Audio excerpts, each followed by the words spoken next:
Hello, my name is Aaron Bailey, and in this video we're going to be taking a look at how to train the front desk staff on using the browser console. Now, note that this video is not intended for the end user. It is intended for the reseller to learn how to train the end user on use of the browser console. So let's dig in. The first thing you're going to want to do, and you probably want to do this before the training, is to log into the browser console and make sure it works. But also, you're going to want to set up a favorite and maybe even a desktop icon and a home page for the browser console. Now, depending on which browser you're using, if that's Chrome or Firefox or Safari or Edge, whatever, the way you go about that's a little bit different. So you're going to need to be familiar with that and do that, or look it up. You can just Google it, and it should show you how to do it. For example, here I'm using Firefox, so when I get to the browser console login page, I just want to go up here. I want to create a favorite for it, a bookmark, which is pretty easy to do. In Firefox, you also can go into the settings page. If you go to options, I believe from here you can go to home, and here's where you can set a home page to say, okay, when I open Firefox, it's going to auto load the set of pages. There's probably already some favorites in there, and you want to take care not to delete anything they have, but also add the browser console to it. Um, this seems like a minor step, but it's really important because 6 months down the line or a year down the line, they're going to have new staff, and if they don't know how to access the browser console, then it's going to be invisible and they can't use it. So you want to make sure to do that. Next, we're going to look at how to log in and get into the browser console. One thing that you're going to want to do when you're training is make sure you give the staff hands-on experience with the browser console. So I would recommend that while you're training it, you don't actually touch it. You just give them the screen or the mouse and the keyboard. You walk them through it, but you make them click the buttons and you make them do the things. This is going to be really valuable because we retain some of what we hear, but we're going to retain a lot more of what we hear and do. And the goal is to give them good training so that they're not calling you later with simple questions like, how do I set a wake up call? So just keep that in mind. The better job you do now, the less work you'll have later on.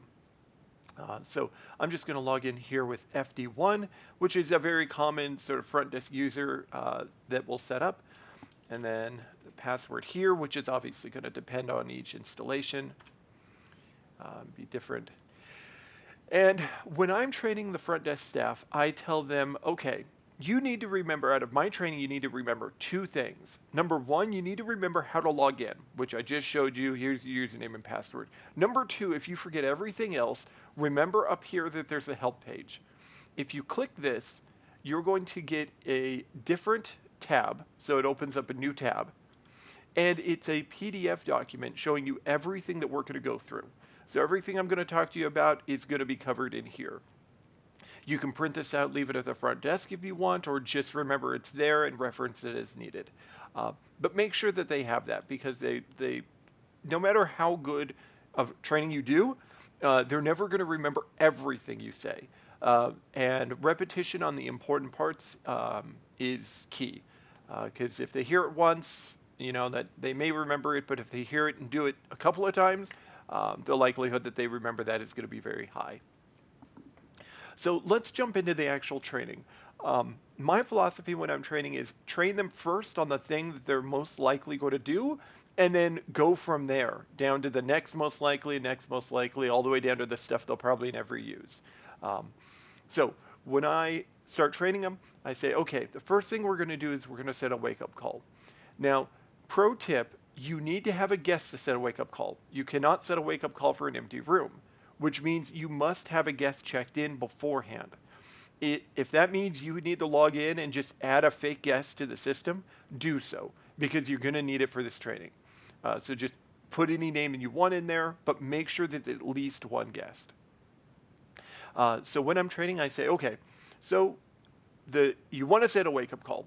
The first thing you need to do is you need to find the guest or room that you want to set the wake-up call for. And there's three ways to do that.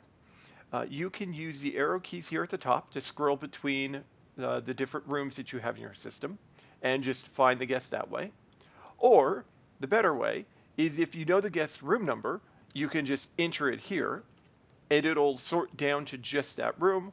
Or if you know their name, you can start typing letters of their name and it'll also display the guests that match that. Now in this case we only have one. You could type more letters and it should get it down to just the one guest that you're looking for. So we found our guest, right? Guest room 101, pretty easy to find right up at the top. The next thing we need to do to set up wake up call is click this button here, wake up call setup. And this is where I will, maybe even slightly before this, I'll say, okay, note where you are. You're on the rooms tab.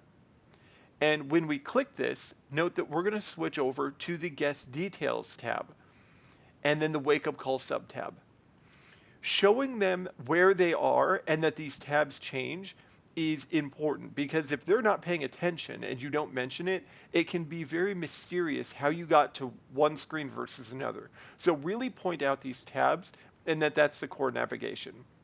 Once they see them and know that they're moving between tabs, it's usually pretty easy concept to get, but not if you don't point it out, because they'd have to be watching very carefully to know that you switch tabs.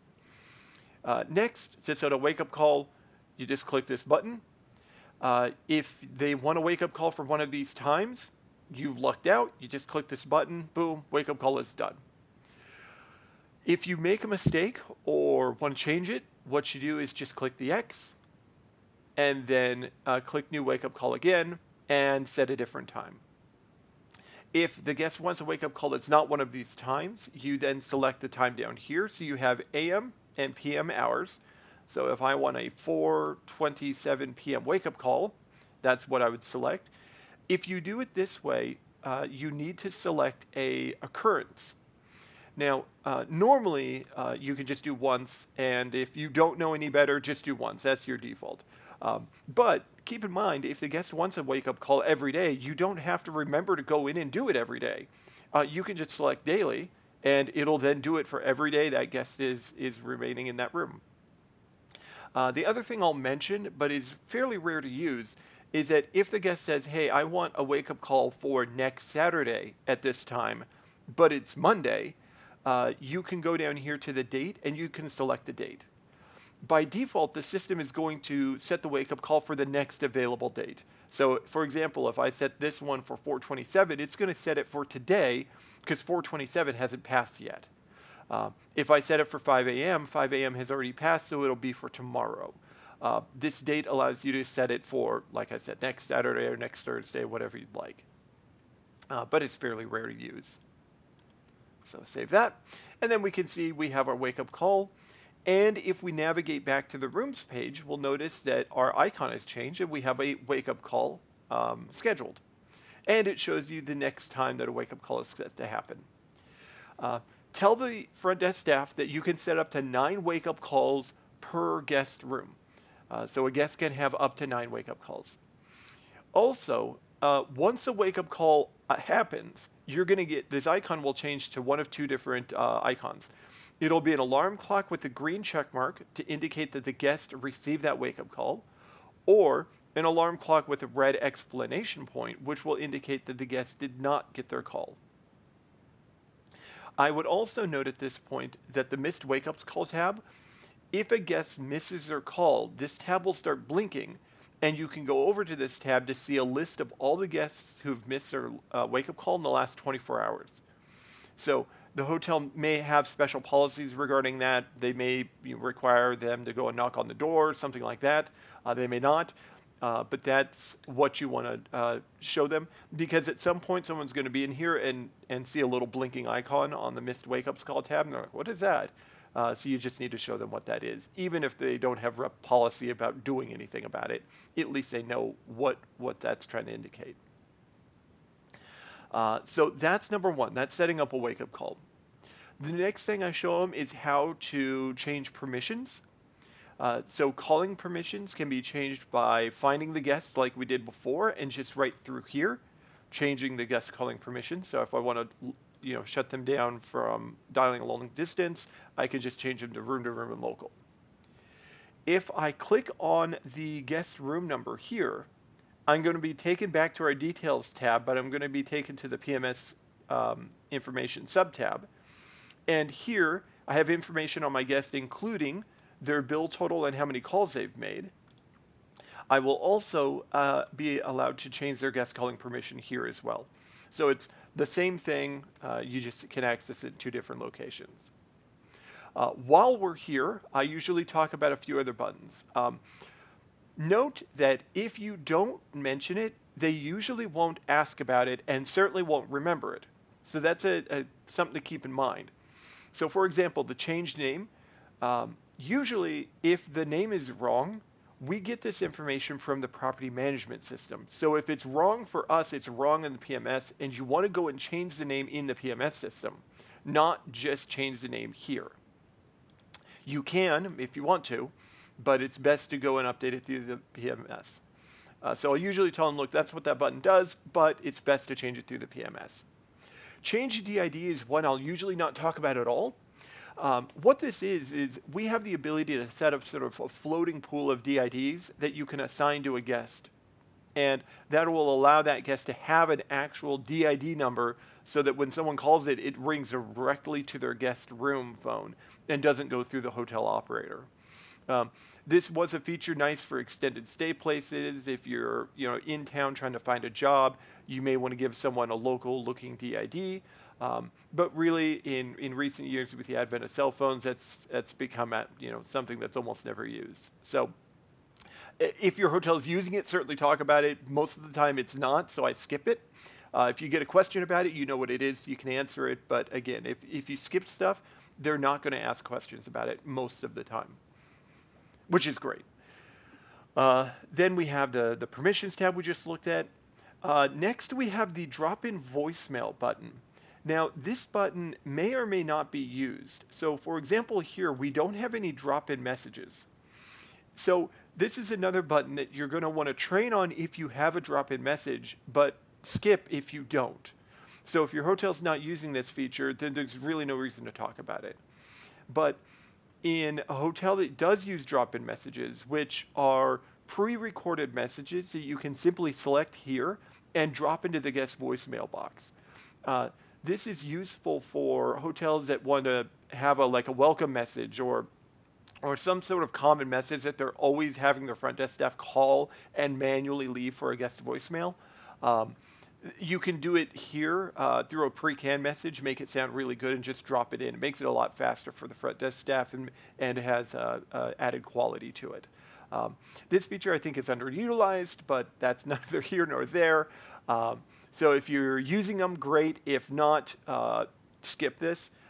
If you are going to use drop-in messages, it should be obvious that you want to set those up in the configuration side before you train on the browser console so that they can see the drop-in messages here and what options they have. This button here will turn on the guest message waiting lamp. So if you click it, the message waiting lamp turns on.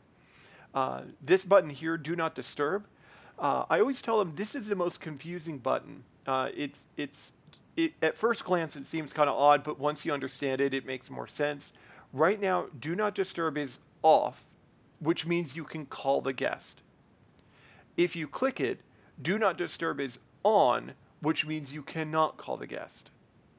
So just tell them that's what that means, and they usually understand it. Finally, this button here, this is the check-in or out. This button can be disabled completely from the configuration side. So if you go to the configurator and go to the settings page, you can turn this off so this button doesn't even appear. But what it does is it checks the guest out. And the reason that we can make this button disappear is because usually, again, we have a PMS system checking the guests in and out, and we do not want to check them out via the phone system because that doesn't push back to the PMS. You want to go to the PMS system and check the guest out, and then the PMS, tell the phone system, us, that guest is checked out. So this is one of those buttons that if it's there, I will usually talk about it briefly and tell them generally you don't want to use it. If there's problems or if you want to just get ahead of the curve, you can disable that button from the settings page and then it disappears and you don't have to talk about it at all. While we're here, I usually go through the rest of these tabs. So we have the Wake Ups Call tab, which we looked at before. We have the Call Details tab. This is a list of all the calls, billable and non-billable, that the guest made. And that's an important distinction. I'll reference it later. But this is everything. So if they called the front desk 12 times, it'll just list here. You can also get this, click the Get PDF button, and that'll open up a new tab with a PDF report showing you, in this case, nothing, but it would show you all the calls the guest made, just in case you need to print it out or something. That's what that's there for. And then the wake up history. This is a really important tab because this shows you not just if the guest got their wake up call, but who set the wake up call up, who canceled the call, what time it was set for, etc. So if there is any sort of dispute about, hey, I set a wake up call for, 4:30 and I never got it, what happened? You can go in here and do some forensics and say, okay, well, it looks like, yeah, we had a wake up call, the front desk user set it up, active yes, and then the front desk user canceled it, active no, and then the front desk user set up another one, active yes, for a different time. It will also show if the guest goes to their room, they can call into their voicemail system and set a wake-up call for themselves. And they can also cancel existing wake-up calls. If that happens, it will also be listed here. So if there's any sort of dispute, you can see exactly what happened to that wake-up call. Same Get PDF button as before. So if you need to print this out and include it in their folio or something, you can do that. So that's the main tabs for the guest. At this point, you're going to want to stop and ask if they have any questions, because you've given them a lot of information. You want them to digest it and ask questions about things that they didn't quite understand. So always make sure you're breaking sections through the training and making sure that they have questions or comments, that those are addressed before you move on, because you don't want 20 questions at the end that started out with, hey, I didn't understand the wake-up call. And you have to start over kind of at the beginning. You want to take this in chunks and make sure everyone's on the same page. Once you've asked for questions, and by the way to phrase this is a trainer trick. Do not ask, do you have any questions? Ask, what questions do you have? The second question assumes that they have questions and will give them more of a permission to ask. I know that sounds silly, but it's just one of those tricks you want to learn.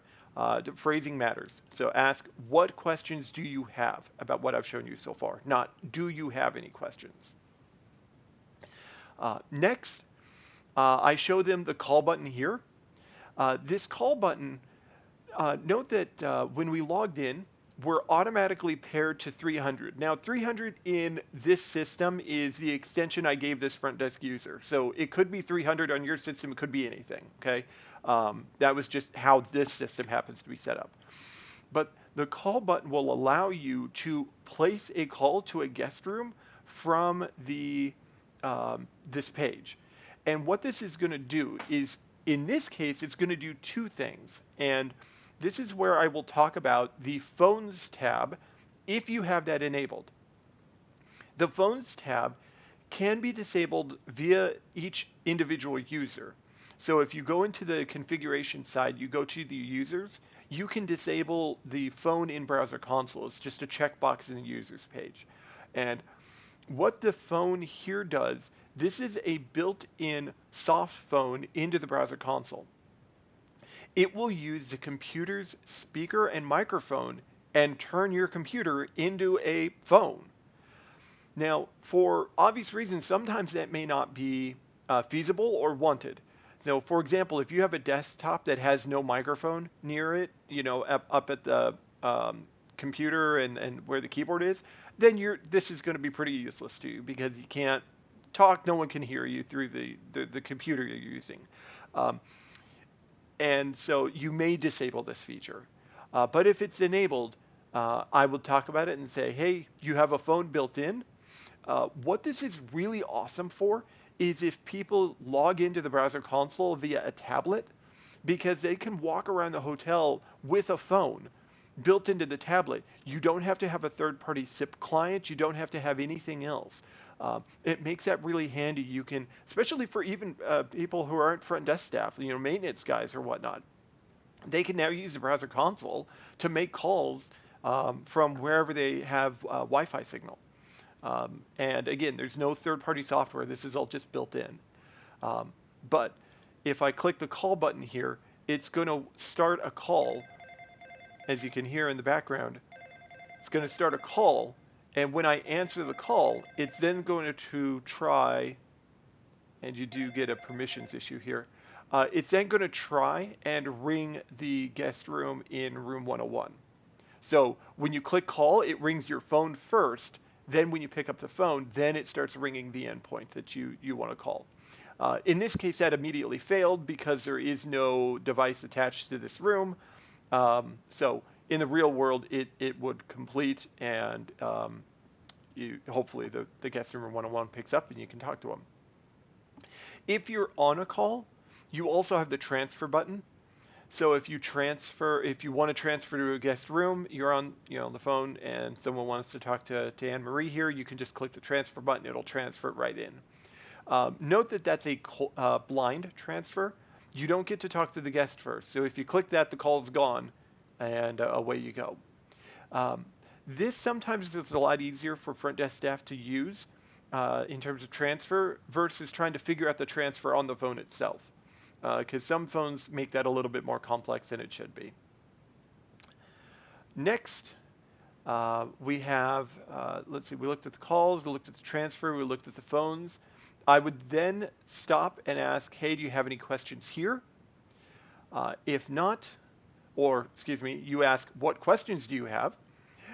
Then I usually go to the extensions tab next, skip the calls for a moment, because the extensions tab is very similar to the rooms tab, only extensions shows you all of the admins on the system. So for example, here we have FD1 and we have my user here, assuming I'm the maintenance guy, the GM or something. So all of your non-guest rooms are going to be here as well. So rooms like, if you have a conference room set up or the lobby phone or things like that. And I point this out because you have the same call button here. So it makes it really easy if you need to call the GM or you need to call the maintenance guy or whatnot, and you don't have those extensions memorized. Not only does it tell you what they are right here so you can type them in, but you can also then click the call button just like you did for a guest and be able to call that particular admin. I will then pause and ask what questions they have. Then there's not a lot more to go through. We're kind of rounding the home stretch. So the calls tab, this just shows a listing of all active guest calls in the hotel. That's it. It's fairly simple, and I'm not sure how often it's used, but that's what that is. Then you have some buttons here at the top. Now, pro tip, when you are checking in a guest, you're going to want to pick a guest. You want to check in at least one, but maybe two or three. You want to pick a guest, and when you're checking them in manually through the configuration side, put an affiliation for one of the guests. Doing that will allow us to look at the group wake-up call button. Because if you don't have any affiliated guests in your hotel, this group wake-up call button is gone. It's just missing. Because what it allows us to do is set wake-up calls for guests based on their affiliation. So if you have, let's say, 20 people in the wedding party and they all need a wake-up call at 5 a.m., instead of trying to go through and looking at each individual guest to see which party they're in, you can just go up here and say, okay, everyone in the wedding party gets a call for 5 a.m. If we set that, notice that Anne Marie now has a wake-up call for 5 a.m. and note that she was the only one in the wedding party. So really easy to do. But if you don't set a guest with an affiliation, this button is missing, so you can't train on it. The affiliation codes, or group codes as they're called, we call them affiliations. These are things that we rely on the property management system to send us. And unfortunately, it's sort of a coin toss whether a property management system will even send us these group codes. So sometimes they don't pass us the information, and unfortunately, as a phone system, we have to take what we're given, and if we're not offered that info, we don't have it. So that depending, you may never be able to use that feature if the PMS is not sending you that group code. Next, you have group message. I always caution the people I'm training that this is the one you need to be the most careful with, because you can do it by affiliation, but you can also drop a message in to every checked-in guest in your hotel. So again, these drop-in messages are the pre-recorded messages that you as a reseller would set up in the system and assign a name like package or welcome or whatnot for whatever message it is. So if you accidentally send the message to every guest in the hotel that you have a package waiting at the front desk, that could be a really bad thing to do. You're going to be very busy at the front desk for a while telling people, no, I'm sorry, you don't have a package. So I, again, tell them be very careful with this, because once you click send, there is no going back and there is no undo. So just be careful. You also have the play button here, so you can play the message to make sure it's the one you want to set up and send to those guests. Paired to, this is done automatically when you log in. It pairs your phone to, or it pairs the browser console to the phone that's assigned to your user. So it's rare that that needs to change. It would only be done if this user is logging in at a place they don't normally do so. Like, for example, the front desk user is logging in back in the GM's office. They may want to pair this browser console to the GM's phone instead, for example, 350, instead of the 300 that it's normally paired to. Day and night mode. Your system may or may not be using day or night mode at all. If not, don't train on it. But the day and night modes are toggles used for the auto attendants or the IVRs. And so if you're not using an auto attendant on your system or an IVR, then the day and night modes don't do anything. So again, you will need to make that determination. You can also, in the configuration side, rename these. So instead of saying night mode 1, it would say something like, doing night audit or whatever you need it to say. And I would encourage you to make those as intuitive as possible, especially if you are using multiple night modes. That's rare, but if you're going to use them, may as well make them intuitive. Because in this example, if you're a front desk agent and you were hired on last week, are you going to have any idea what these do? Unless someone tells you and trains you on them, no. But if you label them appropriately, at least they'll have a shot of knowing what's going on. Last couple buttons. I will usually pause right now also and say, okay, we've gone over some more. We've only got a few more things to talk about. What questions do you have at this point? Does the things that I've covered so far make sense? Yes, great. Let's move on. You have get call logs here, which will do 3 things. You can run a report and get admin call logs, guest billable call logs. Recall when I said in the guest page here, so if you go to the guest page and look at call details, this is all of their calls.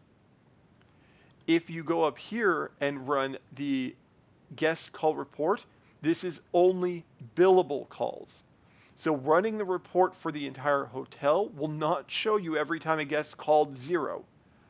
Okay? It's only going to show you those calls that actually resulted in a charge. And then you have a wake-up audit. So if you need to look at, yesterday what happened with your wake-up calls and see how many guests actually received their calls or whatnot, you can do so through here. The guests, all of these logs are usually retained for 30 days, which is an important note. You want to tell them, hey, you've got 30 days to go back. If they want to change that, you can actually change the what's called purge settings. In the configuration side, if you go to the CDRs page, there's an option on the sidebar where it says purge settings, and you can increase the amount of time that call logs are retained. Be a little bit careful. You don't want to, set the retention logs to 3 years because there is a finite amount of space on the hard drive. You don't want to fill it up and cause a problem. But usually hotels, 30 days is fine. If they really want to kick it up to like 60 or 90 days, that's completely acceptable. And that's something you can do here. Well, not here, but through the configuration side. Then we have the help button, which we covered before. This again shows you all the things that you're going to need to know. I will always point this out a second time because it's important enough. If you hit it just once, they'll probably remember. If you hit it twice, it's very likely that they'll remember. You hit it at the beginning, you hit it at the end. Hey, remember, this is where you go. If you forget anything that I've told you, this is going to show you everything that we just went through, how to set up all the different features, what all the screens look like, and what they do. So make sure to talk about this twice. And then the logout button, which does exactly what you think it does. The last thing that I'll tell them is that if you ever are in the browser console and you notice that there's this blinking icon, an explanation point that blinks on and off over the Phone Suite logo, that is telling you that you have a problem with your SIP trunks or your analog trunks, whatever you're using. And you're going to want to address that. You may need to call support, but just be aware that if that's blinking, it might mean that people can't call into the hotel or can't call out. So it's fairly important to be aware of that. Click on that and get that information. Now, pro tip, you as an installer can go into the configuration side of the system and you can add notes to what's displayed here. So if I click here, you'll notice that there's nothing displayed because we don't have any trunks in alarm and there's no notes. But you can add notes that are always displayed here along with what trunks are having problems. And I would highly encourage you to take advantage of that to put in your contact information because they might not have trunk problems, hopefully never, but if they have trunk problems in 2 years and they click on that and it just shows them that they're having trunk problems, they might not know who to contact. There may be such turnover in the hotel, they have no idea who the original tech was. So you're going to want to put contact information in there. And that's done if you go to the configurator and you go to the settings page. Right up at the very top of the settings page, there's the trunk alarm notes. And you can just put in there who to contact in case they're having system problems. And that is it. That's the training on the browser console. Again, give this staff as much hands-on as possible. You can even log into the browser console and tell them to play with it before the training and allow them to click around and just mess around with it. There's nothing they're going to do here that you can't undo or delete later, especially if you put in fake guests, to rooms that don't actually have guests in them. They could set a wake-up call that for 10 minutes in the future. It's not going to annoy anyone. There's no one in that room. So hands-on is very important for their learning. Don't just sit here and go through it yourself. Make sure that they're the ones going through it, that they're the ones clicking, and make sure to frequently stop through sort of major sections and ask, what questions do you have? Make sure you're answering those questions and getting that information to them. So that's about it. That's how to train staff on the use of the browser console. Hope you enjoyed the video. Hopefully there's a lot of takeaways here. And we wish you luck in doing your installations and doing your training. Thank you very much.